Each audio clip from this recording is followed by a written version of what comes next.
weird. That is so weird.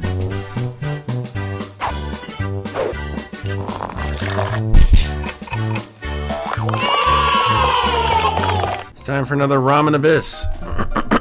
Oh gosh. I've got so many of them. Right now I have so many things like recorded but not edited yet. But there's still so many freaking ramens back there. I'm just kind of a little overwhelmed, but hey, what better to keep my spirits up than another ramen? We got an interesting one today. This one is the Maggie 2-minute noodles beef flavor. Made in Malaysia, but I think that this one is primarily sold in like Europe, New Zealand, that kind of area. Because I haven't seen these before, and when I try to look it up online, I get places like Tesco that I can buy it. And from watching Mike Jeevons, that's kind of just something I know about over there in the UK and stuff. They got a Tesco. So getting a hold of one of these in the United States, don't really know how hard that could be, but I did find some prices of some vendors. Hopefully they're international. I did find one that gave me a price in US dollars. Perhaps you can get a hold of this one yourself. A very, very standard package here.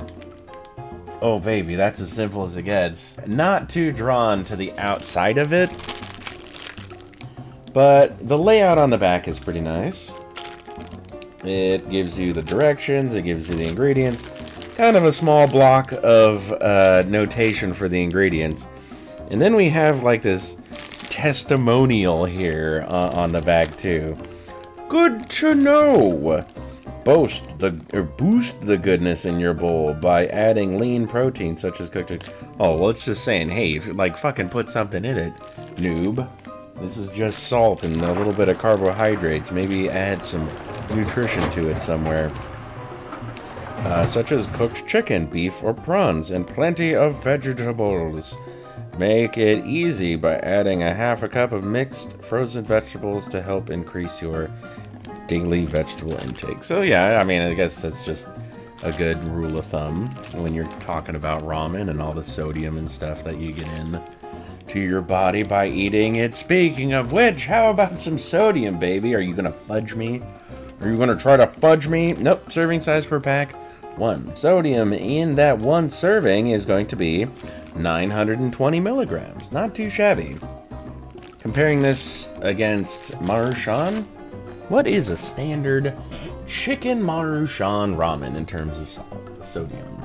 This Nestle product, everybody. By the way, Nestle is the same company who's just trying to swallow up all of the world's water, and they're just like evil, evil people. Don't buy this product, regardless of what I have to say about it. But as far as packaging goes, let's give it a 1. Sodium definitely not too offensive. I mean, we are in the world of ramen, so you gotta expect that you're gonna get a ton of that. I guess that's all I have to say about this one. I'll tell you more about it when we get back from the pot. To the pot. To the pot! We are back, and we are over the bowl. When it came down to the ramen, there was really not much about it when it came to the cooking instructions and included bonus feature kind of packets. There weren't really any. It was just a soup base. Would you expect that of something around this price? I don't know. This one's a little bit steeper in terms of getting a hold of one. Probably just because of the regional selling of it. You know, you have to get it shipped into wherever you're at, and that's probably what adds the additional price. But like I said, this was the best price I could find.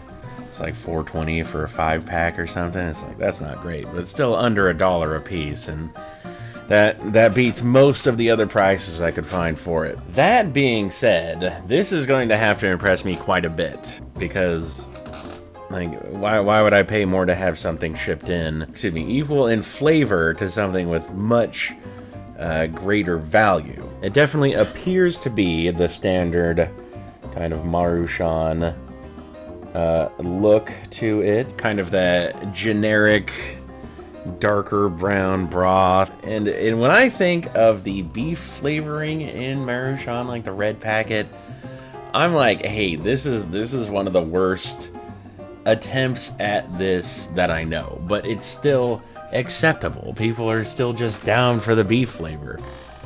Really salty, a little bit dirty, and just kind of savory. Never really was attracted to it, but it was the second most common flavor that you would find out there. The Costco had a 50-50 pack of them at one point, and that was what my family subsisted on for a while, so got a lot of that beef. After the chicken ran out, you like, every now and then the chicken would just get so sickening too, you'd have to mix it up with something, but beef would be probably pretty low on that list. I don't know if y'all are the same way, but if I had to rate my flavors of Maruchan ramen, which is something we'll have to do. We'll have to do that one day. We'll have to stretch it out across a long period of time, of course, because you don't want to eat too many of those noodles at once. They're just that bad for you. But I would say that on a ranking, beef would be next to the bottom. It's a terrible flavor. Or at least it's terrible at replicating another flavor. It should have its own name. Again, like some bleef. Some prismatic bleef. Anyway. The noodles, I would assume, would be one of the biggest factors here if we're talking about an actual different product. Because Maruchan noodles, they are terrible. Like, they're bad for you because of the TVHQ, or at least that's one thing I focus on. This one didn't have any of that in it. This had vegetable oil instead. But how about the rest of the quality of the noodle?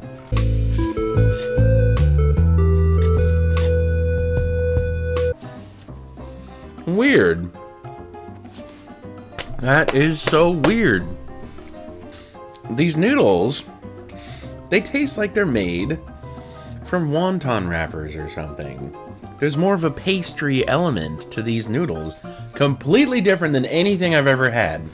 Way mushier and starchier in feel than noodles that I would associate with a cheaper ramen. What a strange little number this is. Let's try these one more time. See if we get any other impressions. The flavor is nice, but I'm not so sure I'm a big fan of the texture. It feels like I'd get really filled up from this meal.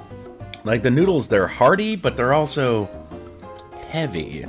They're kind of like dumpling or something. Like there is a starchy pastry element to these noodles, and it's really strange. Like I kind of dig it because it's something new, but I know I wouldn't like it after like 2 or more of these packages, I would say. I would be over it really quickly, I think. But it's such a strange novelty. When I'm hovering over the soup and eating the noodles, it's like I'm eating the top off of a beef pot pie or something. And that's kind of what it is. It's like I'm eating some kind of a flaky pastry kind of thing, in flavor at least, with a little bit of kind of brown gravy kind of stuff. It's curious. It's curious. I'm giving that one a 4. Like, still like them a little bit better than Maruchan noodles. Even if the Maruchan has, like, you know, TBHQ, and I'm already taking points off for that. You know, I'd like them just a little bit better. But that's just for now. You know, who knows how long that novelty will last.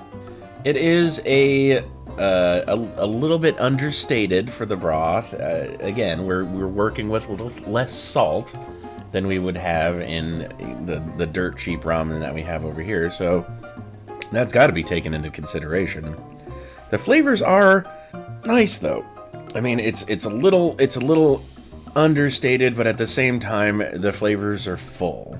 And does it remind me kind of like a beef soup? Yeah, kind of a little bit, like a mushroom beef stock kind of thing. Very light and way more flavorful than the beef flavoring that would go into, like I said, the domestic ramens.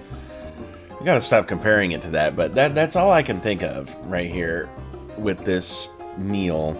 Oh, you know what those noodles remind me of? They remind me of like Lipton noodles. The ones that are in the Lipton packs. Is that weird? There's this one Lipton soup, and I can't really remember what it's like, but they have these little noodles in there, and I think those noodles remind me of these noodles a little bit. Like, so strange. Definitely different than most of the things I've ever had. That broth is interesting, too, though. It does remind me of, like, a brown gravy flavor. Yeah, brown gravy. That's what it is. Maybe a little bit of peppercorn in there. But it's good. It's good. I like that broth. I like it substantially more than I do like the, you know, it's contemporary. So, I'm giving the broth, and again, we know this is like one of the less expensive ramens. I'm giving this broth a 6. It's gotta have a little credit for having less sodium, but way more flavor, and it's a good representation of a simple flavor.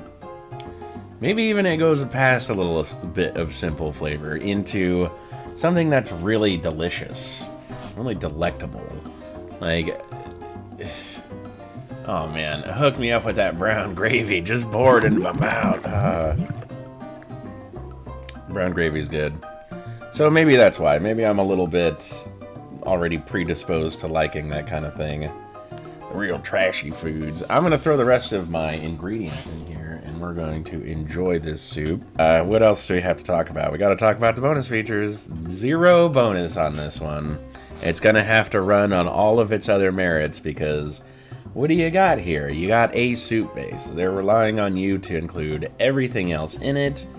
And is everything going to pair well with this soup? Nah, maybe not. But it will pair nicely with a lot of things. 0 bonus points. Price. Like I said, we were able to find a 5-pack of them for $4.20.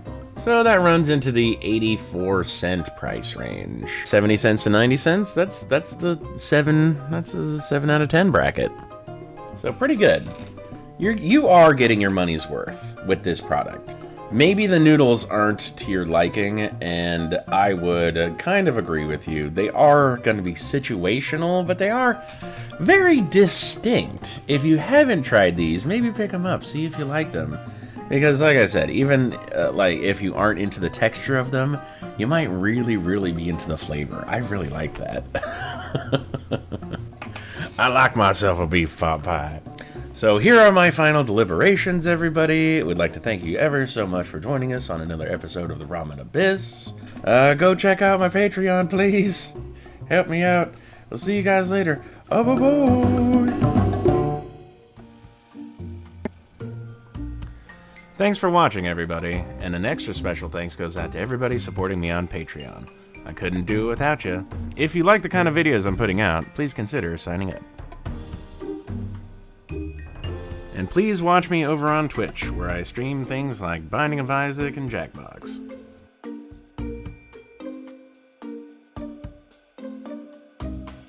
I smell like beef.